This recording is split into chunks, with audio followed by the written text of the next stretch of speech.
warahmatullahi wabarakatuh. Perkenalkan, nama saya Reska Amalia dengan NIM 221609004. Nah, di sini saya berasal dari UINSI Samarinda dengan prodi HTM semester 4. Nah, di sini saya membuat tugas terkait tentang HTN tentang pemilihan umum. Nah, di sini tuh mata kuliahnya HTN itu Hukum Tata Negara diampu oleh Dr. Haji Siti Aisyah SPD SHMM MH. Nah, di sini HTN tentang pemilihan umum, di mana yang kita tahu bersama bahwa baru saja terlaksananya pemilihan umum di bulan Februari kemarin yang dilaksanakan dengan serentak. Nah, maka dari itu saya mengambil tugas terkait HTN itu tentang pemilihan umum. Yang pertama itu ada pengertian pemilihan umum. Nah, pengertian pemilihan menurut Jimmy S. Sediki, pemilihan umum ini, pemilihan umum itu tidak lain merupakan cara yang diselenggarakan akan memilih wakil-wakil rakyat secara demokratis. Oleh karena itu, bagi negara-negara yang demokratis, makanya perlu adanya pemilihan umum.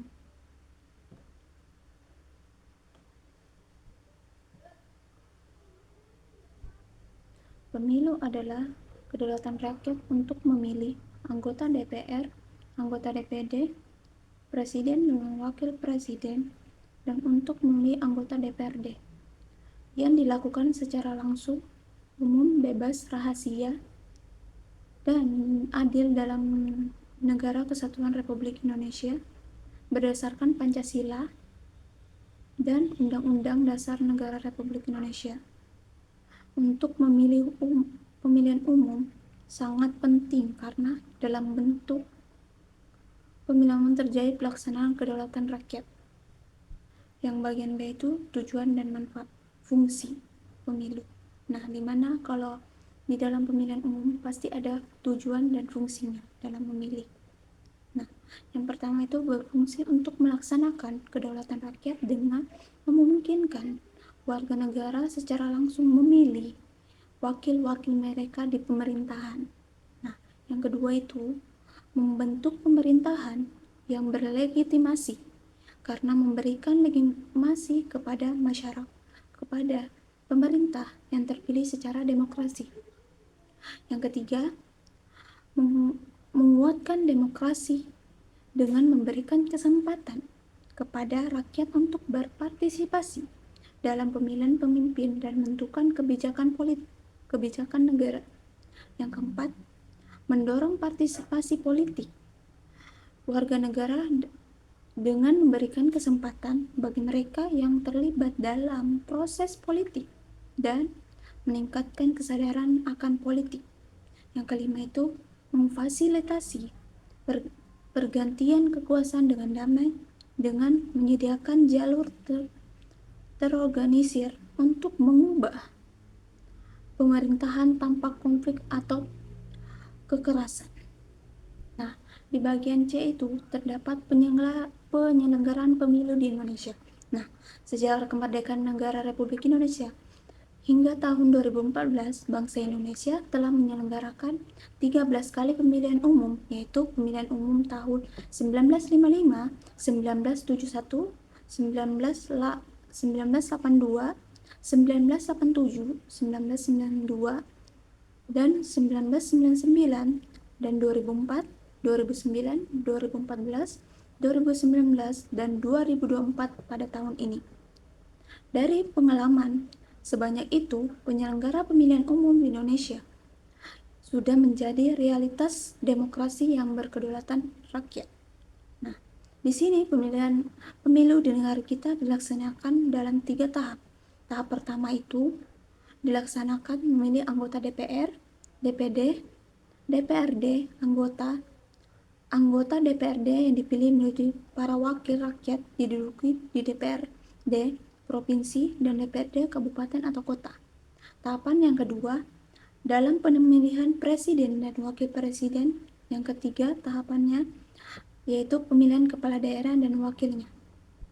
Terkait dengan Undang-Undang Pemilu di Indonesia, terdapat undang-undang yang mengatur tentang pemilihan umum di Indonesia adalah Undang-Undang Nomor 7 Tahun 2017 tentang Pemilu.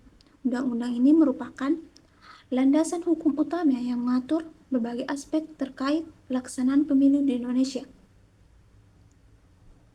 Mulai dari penetapan jadwal prosedur dan pencalonan dan pemungutan suara hingga perhitungan dan pemungutan hasil.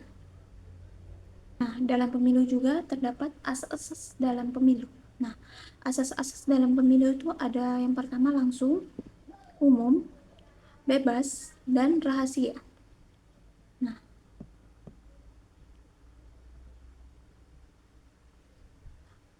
jujur dan adil.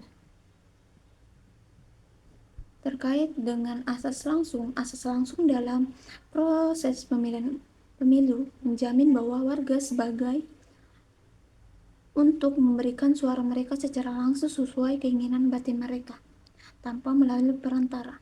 Yang kedua, umum. Pemilihan umum yang bersifat umum mengandung makna menjamin kesempatan yang berlaku menyeluruh bagi semua warga yang telah memenuhi persyaratan tertentu tanpa diskriminasi atau pengucilan berdasarkan agama ataupun ras dan status sosial. Nah, yang ketiga itu bebas. Nah, bebas ini berarti setiap negara yang berhak memilih bebas menentukan pilihan tanpa tekanan dan paksaan dari orang lain. Yang keempat, rahasia. Nah, rahasia ini berarti dalam memberikan suaranya, pemilihan dijamin bahwa pilihannya tidak diketahui dari pihak manapun dan dengan jalan apapun. Nah, terkait asas jujur di sini itu jujur berarti dalam menyelenggarakan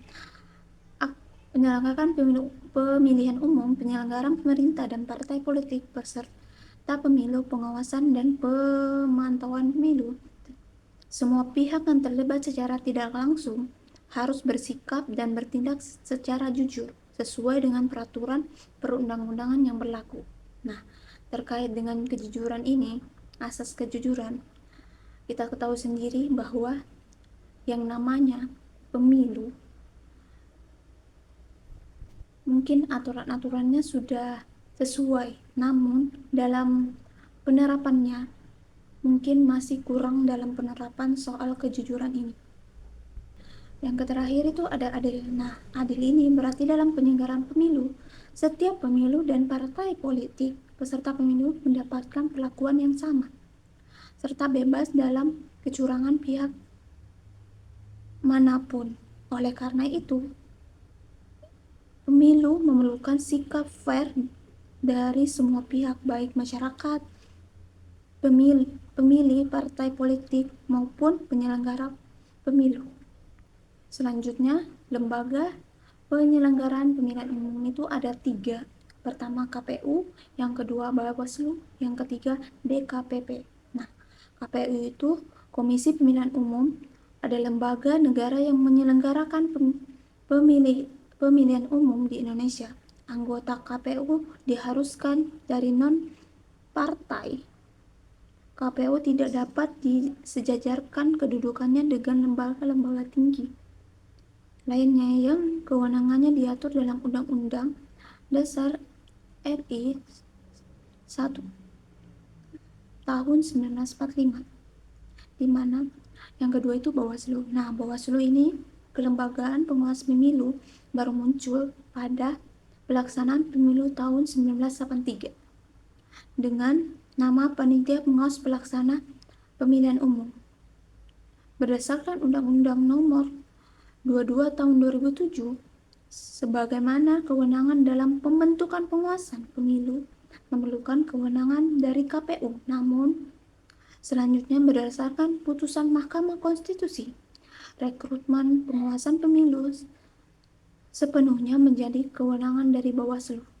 Yang terakhir itu DKPP. Nah, DKPP sendiri itu Undang-Undang Nomor 15 Tahun 2011 tentang penyelenggaraan pemilihan umum memberikan warna baru dalam konteks pengaturan penyelenggaraan pemilu, kehadiran Dewan Kehormatan Penyelenggaraan Pemilu atau DKPP yang permanen sebagai kesatuan fungsi dengan menyelenggarakan pemilu merupakan langkah progresif dalam upaya untuk menjawab atas pentingnya menjaga kemandirian, integritas, dan kredibilitas penyelenggaraan pemilu. Yang kita ketahui sekarang terjadi antara pelaporan hasil sengketa pemilu yang dilaporkan oleh Paslon 1 dan Paslon 3 terkait ini sengketa pemilu. Lembaga dan aparat hukum menyelesaikan sengketa pemilu dalam penegakan hukum pemilu di Indonesia berdasarkan Undang-Undang Nomor 7 Tahun 2017 tentang tentang pemilu dan Undang-Undang Nomor 10 Tahun 2016 tentang pilkada terdapat berbagai pilihan alternatif. Adapun lembaga pengadilan yang digunakan untuk menyelesaikan sengketa proses dan tahapan pemilu dalam menyelesaikan perselisihan hasil pemilu juga beragam, yaitu ada dua. Yang pertama itu lembaga kekuasaan kehakiman yang berbeda dan terpisah, yakni Mahkamah Agung atau MA memegang kekuasaan kehakiman menyelesaikan sengketa proses dan tahapan pemilu dari pidana pemilu dan Mahkamah Konstitusi. Nah, yang sekarang telah bergulir di laporannya itu masuk ke Mahkamah Konstitusi. Dan kasusnya itu sudah masuk ke Mahkamah Konstitusi. Nah, tinggal kita mengikuti saja alur dari sengketa pemilu ini. Apakah akan dibatalkannya hasil pemilu atau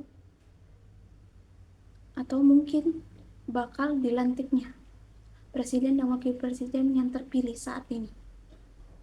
Sekian dari materi saya.